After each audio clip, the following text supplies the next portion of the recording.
अस्सलाम वालेकुम रहमतुल्लाहि व बरकातुहू। मेरी तरफ से आप सबको खुशामदीद। बहुत अरसे के बाद इस चैनल पर हाज़िर हो रही है, तो मेहरबानी फरमाकर हमारे इस चैनल को फिर से उसी ट्रैक पर खड़ा करने के लिए वीडियो को लाइक करें और कमेंट्स में अपनी राय का इजहार लाजमी करें।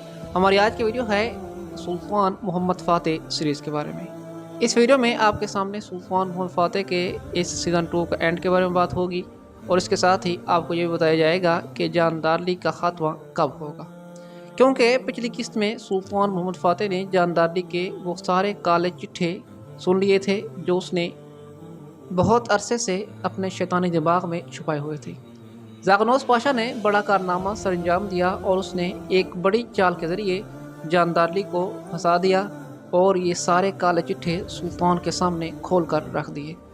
वैसे नाज़रीन कराम, मेरे ख्याल के मुताबिक तो ज़ागनोस ने भी कभी ऐसा ना सोचा होगा कि जानदारली इतना बुरा हो सकता है, सुलेमान पाशा को मार सकता है और फिर सुल्तान के भाई अहमद को तख्त पर बिठाने की कोशिश कर सकता है।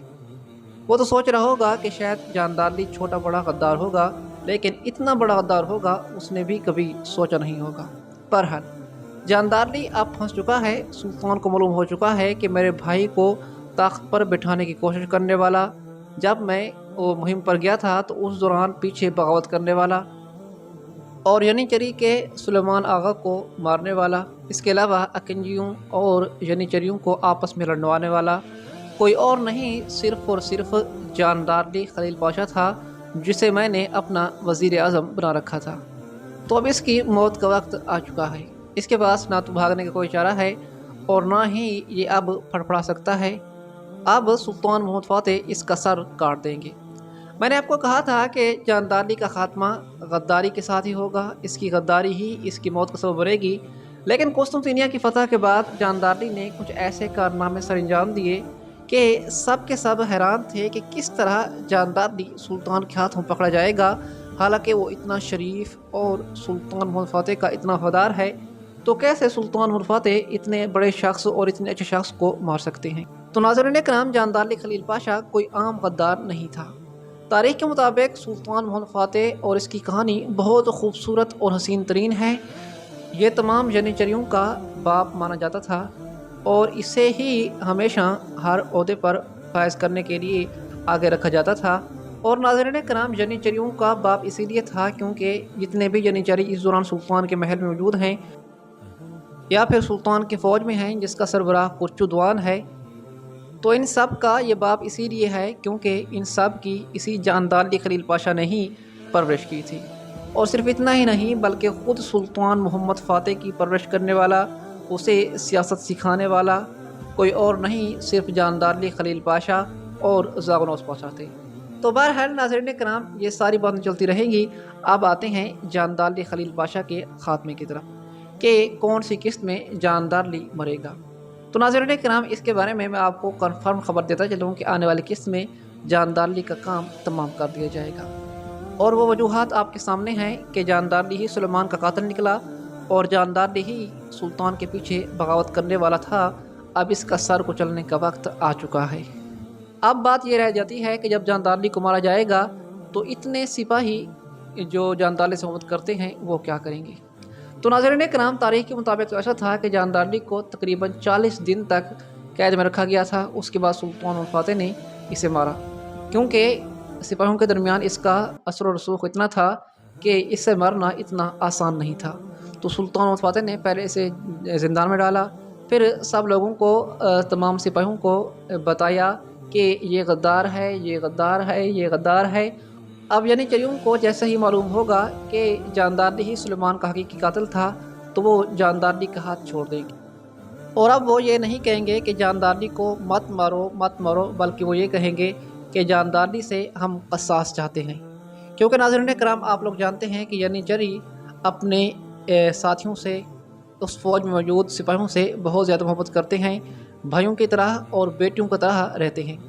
तो इसी तरह जानदारली का काम तमाम कर दिया जाएगा और आने वाली किस्त यानी कि एपिसोड नंबर 49 इस सीज़न की आखिरी किस्त होगी और यहीं पर ही जानदारली के ख़ात्मे के साथ ही सीज़न 2 का इख्तिताम कर दिया जाएगा। इसके साथ ही आने वाली किस्त में वो शहनशाह भी एवरनोस अली बे और इसके साथ ही शामिल اور بالی بے کو زندان میں ڈال دے گا۔ اب ممکن ہے کہ اسی معاملے کو ابھی کے لیے یہیں پر ختم کر دیا جائے اور آنے والے سیزن میں ہمیں دکھایا جائے کہ سلطان کے وہ سپاہی، سلطان کے وہ جانباز اور ساتھی اس شہنشاہ کی قید میں ہیں، اور پھر آنے والے سیزن میں سلطان ان کو رہا کروائے اور یوں ہی کہانی آگے چلے۔ لیکن ایسا ممکن ہے کہ ویلارڈ، جو کہ سلطان کا سب سے بڑا دوست ہے اور وفادار بھی ہے اور ناظرین کرام ایک طاقتور کمانڈر بھی ہے، تو ممکن ہے کہ وہ ان کو وہاں سے آزاد کروا کر لے آئے۔ اس کے علاوہ بھی ایک اور بڑی خبر آپ کے لیے ہے، اور وہ یہ ہے کہ عظیم سلجوق یعنی کہ یونیک بیوک سلجوقلو ڈرامہ سیریز میں حسن صبا کا رول پلے کرنے والا اداکار سلطان محمد فاتح سیریز میں شامل ہو چکا ہے، اور اس کا کردار آنے والی قسط یعنی کہ 49 میں دکھایا جائے گا۔ آپ میں سے جن لوگوں نے یونیک بیوک سلجوقلو ڈرامہ سیریز دیکھ رکھا ہے تو آپ وہ لوگ اس کی اداکار کی صلاحیتوں کے بارے میں بخوبی جانتے ہوں گے کہ کس طرح اس نے حشاشین یعنی کہ باطنی فرقے کے سردار حسن صبا کے طور پر کام کیا، اور وہاں کس طرح اس نے اداکاری کی، اور ہم سب کو ایسا ڈرایا کہ ہم ڈرتے رہتے تھے کہ کہیں ایسا نہ ہو کہ پھر سے یہ سلطان ملک شاہ یا پھر سنجار احمد کو کوئی نقصان پہنچا دے۔ بہرحال یہ اداکار اب آنے والی قسط میں سلطان محمد فاتح سیریز کا حصہ بننے والا ہے۔ ویسے ناظرین کرام دن بدن سلطان فاتح سیریز کی کاسٹ مضبوط سے مضبوط تر ہوتی جا رہی ہے۔ اس میں اتنے بڑے اور اچھے اداکار شامل کیے جا رہے ہیں کہ ان کے بارے میں ہم نے کبھی سوچا بھی نہیں تھا۔ آپ لوگ دیکھیں کہ پچھلی قسط میں عبدالرحمن غازی یعنی کہ جلال آل جو دلش ارطغرل ڈرامہ سیریز میں عبدالرحمن غازی، اور صلاح الدین ایوبی سیریز میں اسرس بے کا رول پلے کر چکے ہیں، اس کی انٹری بھی ہو چکی ہے اور وہ اس ڈرامہ سیریز میں شامل کا رول پلے کر رہا ہے۔ اس کے ساتھ ہی ناظرین کرام نویان، ہمارا ارطغرل والا نویان، وہ بھی یہاں پر موجود ہے، اور اس کے علاوہ بھی مزید بہت سارے ایسے اداکار ہیں جنہیں ہم بہت عرصے سے کسی ڈرامہ سیریز میں دیکھنا چاہتے تھے، اور ہماری یہ خواہش تھی کہ یہ کسی ہسٹوریکل ڈرامہ سیریز میں آئیں، تو انہیں سلطان فاتح سیریز میں لایا جا چکا ہے۔ اور مجھے امید ہے کہ جو اداکار دلش ارطغرل میں بامسی بے کا رول پلے کر چکا ہے اسے بھی سلطان محمد فاتح سیریز میں لایا جائے گا، کیونکہ آپ لوگ جانتے ہیں کہ اس سال کا ایوارڈ یعنی کہ اس سال کا جو سب سے بہترین ڈرامہ تھا وہ سلطان محمد فاتح سیریز کو قرار دیا گیا، اور طیب اردگان نے خود، جو ترکی کا صدر ہے طیب اردگان، اس نے اس سال کے بہترین ڈرامے کا ایوارڈ سلطان محمد فاتح سیریز کو دیا۔ تو اس طرح اس ڈائریکٹر، پروڈیوسر اور اداکاروں کی حوصلہ افزائی بڑھ گئی ہے کہ حکومت بھی ہمارے ساتھ کھڑی ہے اور ہم واقعی میں اچھا کام کر رہے ہیں اور ہمیں اس کا صلہ بھی دیا جا رہا ہے۔ تو اسی لیے اب دن بدن وہ اس ڈرامہ سیریز پر مزید محنت کریں گے اور مزید کچھ تبدیلیاں بھی ہمیں دیکھنے کو ملیں گی جو یقیناً اچھی ہوں گی۔ بہرحال آپ کی اس بارے میں کیا رائے ہے مجھے کمنٹس میں ضرور بتائیے گا۔ میری ویڈیو دیکھنے کا بہت شکریہ۔